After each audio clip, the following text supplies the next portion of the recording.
Dallas Morning News. Your thoughts today, what you want to see from your team first day of pads? Yeah, I want to see physical play. I want to see pad level. I want to see us work together, still stay off the ground. This is still a ramp-up mentality. It's our first time in pads.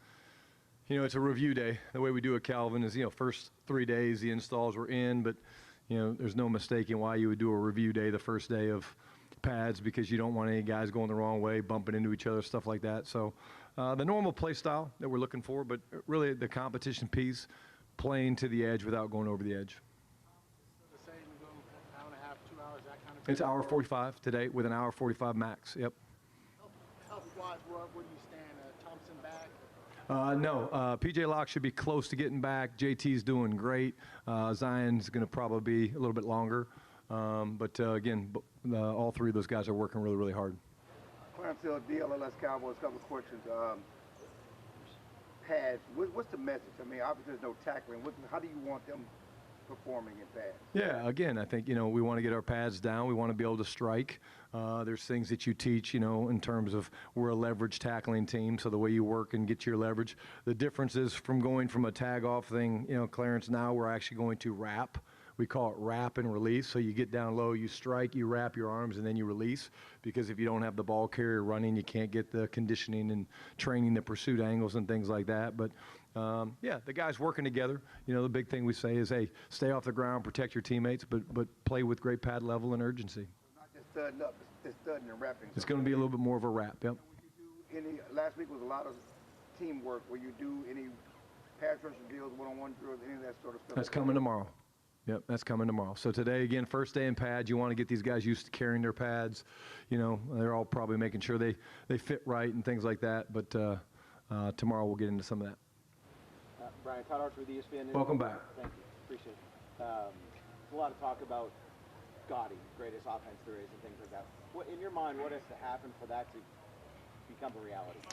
One, we got to evolve. I mean, we have to change the things that we didn't like last year, that we didn't do very well. We got to find ways to complement the things that we did well. We need, a couple more guys to continue to step up, not named Pickens and Lamb, and that's the Flournoys of the world. It's some young tight ends, Jaden Blue, things like that. And then, I've been very open and honest. I really do believe that this offense is going to be driven by our offensive line. Our ability to move people, our ability to knock people back in the run game, our ability to pass protect. I think that's incredibly critical, and we've got a few position battles going there. So I love it. I love the confidence, but we have to go out and do it. How do you go about anticipating what opposing defenses might try and do? Is that an off-season study for your guys? They're like, all right, this is what they did. Now they've seen us. They've booked a little bit. You got to anticipate? Yeah, I mean, what you do is you study. I mean, we all do it. There's no secret. All 32 of us look at, okay, who are the great offenses, who are the great defenses. You study them. Everybody does it, and everybody's got their plans of, okay, hey, here's how we want to play the Cowboys. Here's how we want to attack, the Eagles, whatever. You look at people that have had success against them. And so, we do it. We know teams do it to us, and that's why we're constantly looking at ways of evolving. And part of the way to evolve is to have great marriage with your runs and passes on offense, and the disguise element on defense is a huge part of that in terms of keeping the offense guessing. Jeez. Getting them all in. He's back. He's back. In red zone, last year you were 16th in the league in touchdown percentage. Did you do more in practice to get it up to speed? How do you address the red zone? Yeah, it was a big emphasis for us in the offseason. We did a bunch in phase 1 and phase 2. We really did a deep study into it. We spent more time on it. The guys have been doing some of that. They did that out in Park City, more of the red zone throws. We know where we came up short. A lot of it was things that we hurt ourselves with, penalties and self-inflicted wounds down there. But we're too good to be kicking the field goals that we were kicking, and I think that's part of the Gotti. I mean, if we're going to truly be that, then we have to score touchdowns in the red zone. John Machado with The Athletic, making that roster move, adding Gutierrez and moving on from Snowden. Can you just take us behind that? Yeah, again, at the end of the day, Charles' injury, going to be out a while. So we decided to get another guy in here that can come and work, and I thought Charles is great, and we'll see how things play out. But it's really this time of year going into pads, you need as many healthy bodies as you can get, and so we're excited to see how Sebastian does.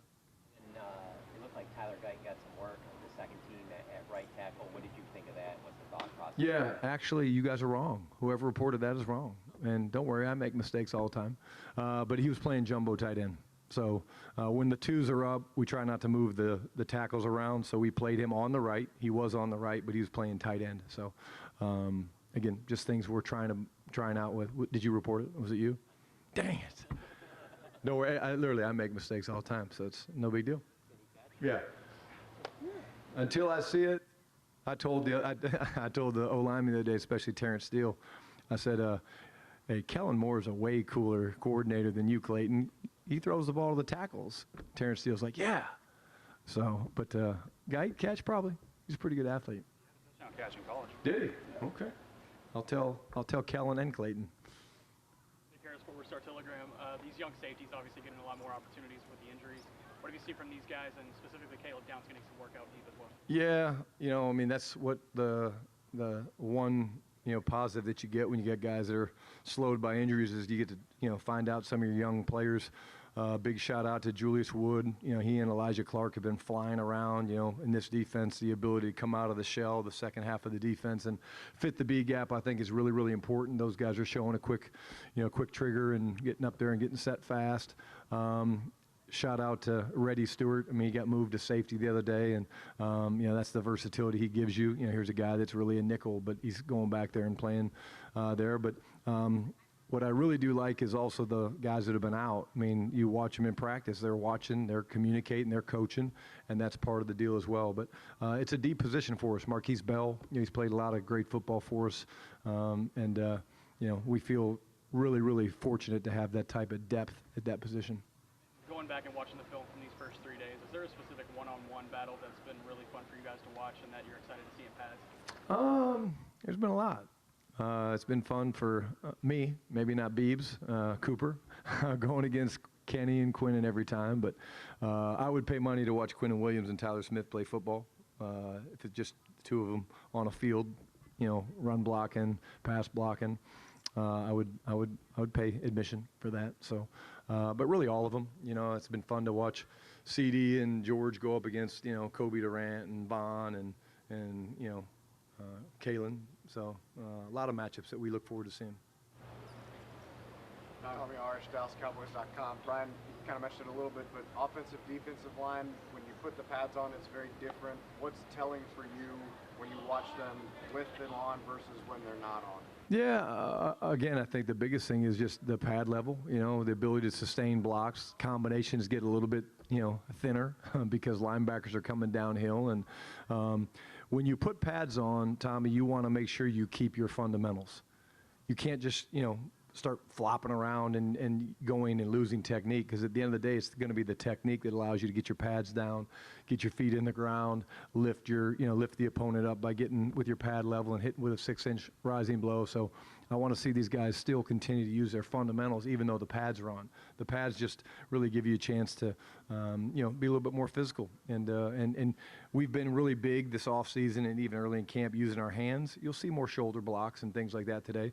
But the thing we're trying to prevent is side shots. We don't want any side shots because it usually puts guys on the ground, and we don't want that. You said last year at this time that Sam Williams was barking when you told him the pads were coming on. Is there a player you've seen? There's not been any barking yet. They might be waiting for you guys to be out there, but someone you're excited to see in pads specifically? I think all the guys. I love this day, but it's the first step of a long journey, and it's going to be a fun practice. Like I said, it's going to be 2 scripted periods and then 2 competitive periods where we let the coordinators call it. I'm just going to be the head coach and let CP and Clayton call it, and you'll see the threes get some more work today. I think that's important. Get those guys some reps. They'll be playing real football here in a couple 2 weeks or whatever. So it should be a fun day. Joe Hoyt, Dallas Morning News. Malachi Lawrence made it a big emphasis during minicamp to work on his false stepping to make sure he was going forward first. Seems like that's still a little bit out there with him. How hard is it to break just kind of the muscle memory of a false step, and how has he been progressing? It is. It's very hard. We have some receivers that are elite and they still false step.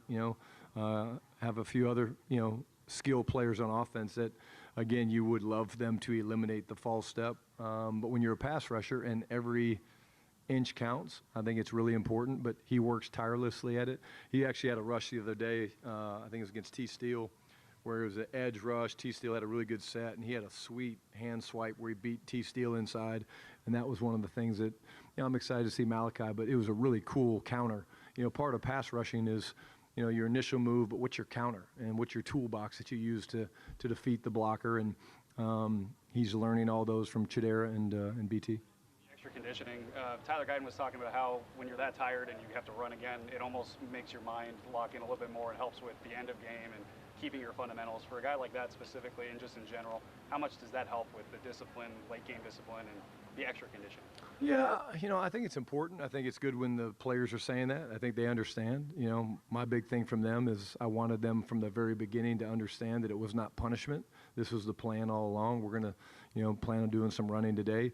Everything we do, though, is based off of the science and the catapult numbers and things like that. We know exactly what type of practice output we want to have today, and there'll be times that they reach that output, and I might take conditioning off, or I might add conditioning based on the numbers, and it's all done for a purpose, and it's something that we studied at length during the offseason to give us an advantage going into not just the start of the season, but the latter part of the season and into the playoffs. Joe Trahan, WFAA TV. Coach, well, this is the first step of the long journey, as you mentioned. It's also, by my count, one of only 10 fully padded practices, including working with the Rams and the Saints.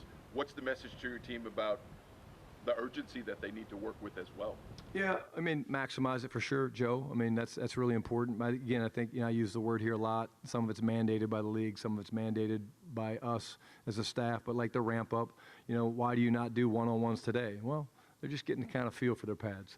But we'll have a few more two-hour practices. The joints against the Rams and Saints will be really important for us. But today is just one step. And again, these guys put these pads on. They don't think twice about it. They've been doing this since they were 5 years old, 6 years old. They look forward to it, and it'll be our job to, like I said, make sure they're playing to the edge without going over the edge. Is there anything you have to reaffirm with some of the younger players on this day? They're actually the ones that you do keep an eye on. You got to communicate more too, just because they're excited and they're looking for their ops, whereas the vets kind of know how to practice. But I do think we do a good job of explaining the tempo, what's expected. For example, when your linebackers and running backs are in a blitz pickup situation, the linebackers want to beat the backs want to beat the running backs, but they also have to have some awareness. There's a 3-yard halo around the quarterbacks. That's why they have red jerseys on. So it's not just, do whatever you want out there. You got to work together with your teammates, and the time will come for us to be able to do that, whether that's one-on-ones or in, competitive preseason games. Hey, Coach. Nicole Hutchison, DallasCowboys.com. This is year 3 for Maris Liufau. He's kind of been under 3 different DCs. What have you kind of noticed from him, and how has he taken on the different changes? Yeah, I love Maris' versatility. Unfortunately for Maris, that is what it is, and what spot are you playing? Well, you're a linebacker. No, you're on the ball. We know he knows how to take away the ball. We know he's physical. We know he's got great length. I actually think that his versatility to play on and off the ball will be a huge, advantage for us. And, again, you never have to worry about his wiring and the play style. And, it takes guys, a couple years. And then you factor into what you said about the different coordinators and changes and position changes. And but he's done a really good job with his weight and, managing that. And, he continues to thrive on special teams. So he's a guy that we're thrilled to see take the next step in this system. Mike Ducey, Fox 4. I know you've been around long enough to remember when there were not the restrictions on padded practices the way there are now. And it is what it is, I understand, but how much more challenging does it make it as a coach and a coaching staff to evaluate your team and your players with these restrictions in place? Deuce, I actually kind of like it. I really do. I think you have to be more organized. I think you have to do a really good job of explaining to the guys what you want. If you would let my dad practice 4 times a day, he would have. Probably did. Self-report. Love you, Pops. But Dick Vermeil was that way. Coach Vermeil texted me the other day, and I was remembering, 3-a-days in St. Louis, whether it was legal or not. I was just a QC running to get water for people and running cards and things like that. But I remember 3. So I think at the end of the day now we can get the work done, but you got to be organized. These guys have to understand what's expected, and I like the rules. I think, I love how the league's made the joint practices more of a, something, a suggestion, because they want us to do it. And when you don't play your starters in preseason, which again, cat's out of the bag, we're not going to play a lot of our starters during the preseason. You need that work. Sydney Staples, D210 Sports. So when you look at position groups, do you think it's more important for some over others to evaluate them with the pads on? Yeah, I mean, probably, honestly, I'm not evaluating the quarterbacks in pads, whereas offensive and defensive line you are evaluating them a little bit more. We've talked about the edge rushers versus the tackles. We've talked about the matchups inside. But I do think, Sydney, that there's a point where these guys do still have to work together to get done what we want to get done. But yes, the answer to the question is yes, there are certain positions that get more out of being in pads than others. And, that's just part of the way the game's played.